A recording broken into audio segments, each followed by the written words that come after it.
The St. John's Red Storm are 8-0, and if you're a history buff, you know that's 4 wins shy of matching the start of their 2018-2019 year, which was the last time the Johnnies went to the big dance. So let's bring in New York Post basketball columnist Zach Braziller, because I need to know, the Red Storm, are they headed for March Madness or March Sadness? You don't have to laugh at that. I came up with that on the spot. Let's look at this early resume. Wins against Temple and Syracuse back when I was in college, that really meant something, but now not so much. And the bulk of the wins are against schools like Merrimack, LIU, and Niagara. No disrespect to them. So I'm gonna ask you, Zach, are the Johnnies for real, or do you need to wait to see what they look like against number 23 Iowa State on Sunday? Yeah, I'm very intrigued for Sunday's game.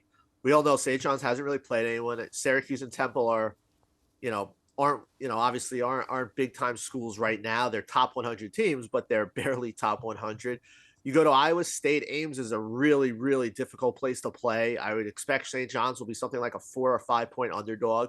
They win this game, then they start to get some national recognition. I think they might even have a shot to get ranked or at least get a lot of votes in the AP poll.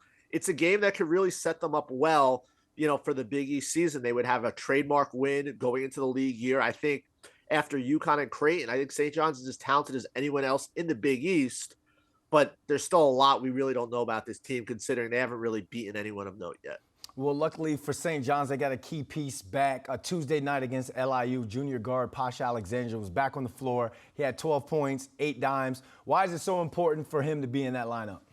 He makes them go. He's their best defender. He's really one of their two playmakers along with Andre Curbelo. He had a concussion in the win over Syracuse, but it was a mild concussion. He was back. He cleared protocol Monday night, and he looked like himself yesterday. He hit some threes.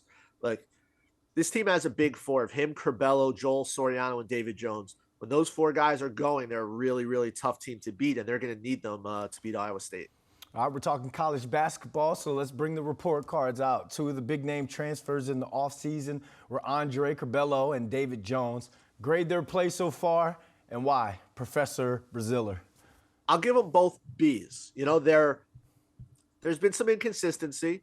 Shot selection has been a question, but they've been consistent for the most part, and they've been good. Curbelo was fantastic in the Empire Classic last week. Really carried them in the win over Syracuse. David Jones is not afraid of the moment. He's been a very good wing scorer.